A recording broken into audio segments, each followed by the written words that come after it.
So in this video we will be discussing on Huckel's rule. Huckel's rule actually ഒരു compound aromatic ആണോ അല്ലേന്ന് മനസ്സിലാക്കാൻ വേണ്ടിയാണ് generally Huckel's rule use ചെയ്യുന്നത്. So fully conjugated ആയിട്ടുള്ള ഒരു cyclic planar polyalkenesന് 4n+2 pi electrons ആണ് ഉള്ളത് എങ്കിൽ അത് aromatic ആണ്. എക്സാമ്പിൾ പറയുമ്പോൾ മനസ്സിലാവും. സോ ബെൻസീൻ എന്ന് പറഞ്ഞ കോമ്പൗണ്ട് എടുക്കുക. ഇവിടെ n എന്ന് പറയുന്നത് 0, 1, 2, 3 പോലുള്ള ഇൻറ്റിജേഴ്സ് ആണ്. സോ എക്സാമ്പിൾ ബെൻസീൻ എടുക്കുക. ബെൻസീൻ്റെ കേസിൽ n എന്ന് പറയുന്നത് 1 ആണ്.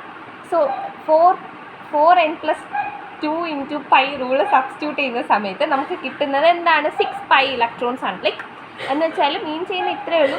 ഇവിടെ സബ്സ്റ്റിറ്റ്യൂട്ട് ചെയ്യുമ്പോൾ നമുക്ക് എത്രയാണോ കിട്ടുന്നത് അത് തന്നെയാണ് ബെൻസീൻ്റെ വാലൻസി ഇലക്ട്രോൺ എന്ന് പറയുന്നത്. സോ നാഫ്തലീൻ്റെ കേസിൽ n=2 ആണ്.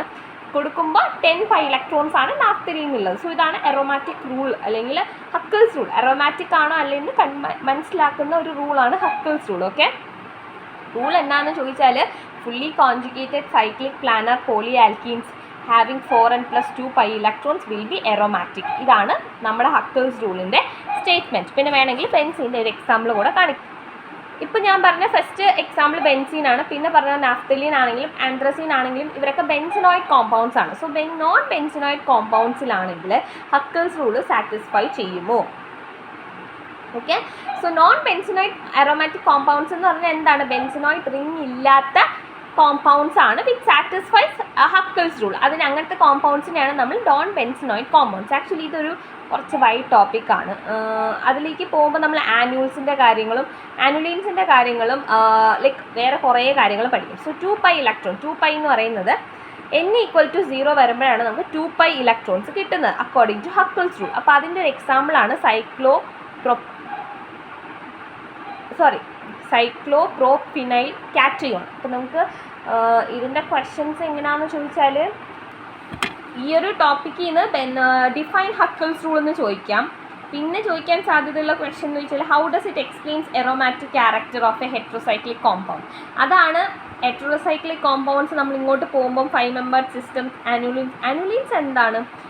ആനുലീൻസ് എന്ന് പറഞ്ഞാൽ ലാർജ് റിംഗ് കോൺജുഗേറ്റഡ് മോണോസൈക്ലിക് പോളിഈൻസിനെയാണ് നമ്മൾ അനുലീൻ എന്ന് പറയുന്നത്. സോ ബെൻസീൻ എന്ന് പറയുന്നത് ആക്ച്വലി ഒരു അനുലീനാണ്, 6 അനുലീനാണ്.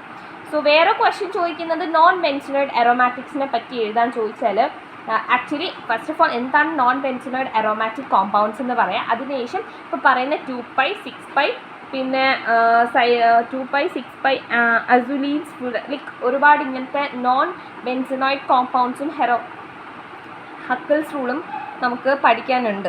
നമ്മുടെ ടെക്സ്റ്റിൽ ആക്ച്വലി ഉണ്ട്. അത് ഞാൻ ഷോർട്ടാക്കാൻ പറ്റുവാണെങ്കിൽ ഷോർട്ടാക്കിയിട്ട് നെക്സ്റ്റ് വീഡിയോയിൽ പറയാം. സോ വേറൊരു ടോപ്പിക്കും കൂടെ നമ്മൾ ഈ വീഡിയോയിൽ ഡിസ്കസ് ചെയ്യുന്നത് that is activating group and deactivating group. Activating group and deactivating groups എന്ന് വെച്ചാൽ വേറെ ഒന്നുമില്ല, സിമ്പിളായിട്ട് പറയാം.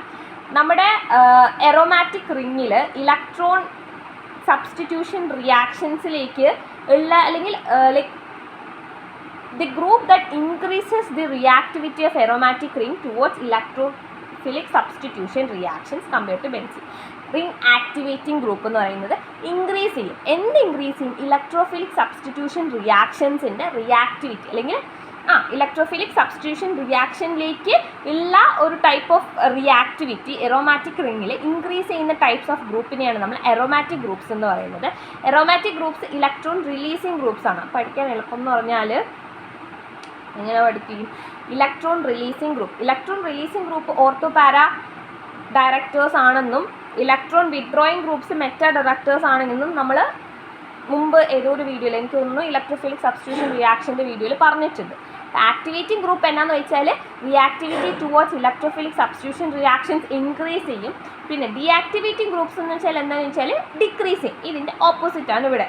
ഓക്കെ, ഡിക്രീസ് ചെയ്യും. രണ്ടിൻ്റെയും എക്സാമ്പിൾസും ഓപ്പോസിറ്റ്. ഇലക്ട്രോൺ റിലീസിങ് ഗ്രൂപ്പ്സ് ആണ് ആക്ടിവേറ്റിംഗ് ഗ്രൂപ്പ്സിന് example and electron withdrawing groups ആയിരിക്കും ഡീആക്ടിവേറ്റിംഗ് ഗ്രൂപ്പിൽ എക്സാമ്പിൾ. പിന്നെ ഒരു എക്സെപ്ഷൻ കേസ് ഉണ്ട്. എക്സെപ്ഷൻസ് ആണ് എപ്പോഴും ചോദിക്കുന്നത്.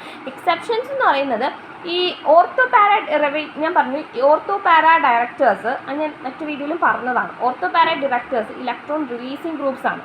പക്ഷേ ഹാലജൻസ് നമുക്കറിയാലോ. ഹാലജൻസ് എന്താണ്? ഇലക്ട്രോൺ റിലീസിങ് ഗ്രൂപ്പ്സ് ആണ്, ഓർത്തോ പാരാ ഡയറക്ടേഴ്സ് ആണ്. പക്ഷേ ഹാലജൻസ് എക്സെപ്ഷൻ എന്ന് പറയുന്നത് ഹാലജൻസ് ആണ്. അവർ ഡീആക്ടിവേറ്റിംഗ് ഗ്രൂപ്പ്സ് ആണ്, പക്ഷേ ഓർത്തോപാര ഡിറക്ടേഴ്സ് ആണ്. ജനറൽ ആയിട്ടുള്ള കേസിൽ എന്ന് വെച്ചാൽ എന്താണ്, ഓർത്തോപാര ഡിറക്ടേഴ്സ് എന്ന് പറയുന്നത് ആക്ടിവേറ്റിംഗ് ഗ്രൂപ്പ്സ് ആയിരിക്കും അല്ലേ. അപ്പം ഹാലജൻസ് ഒരു എക്സെപ്ഷൻ ആണ്.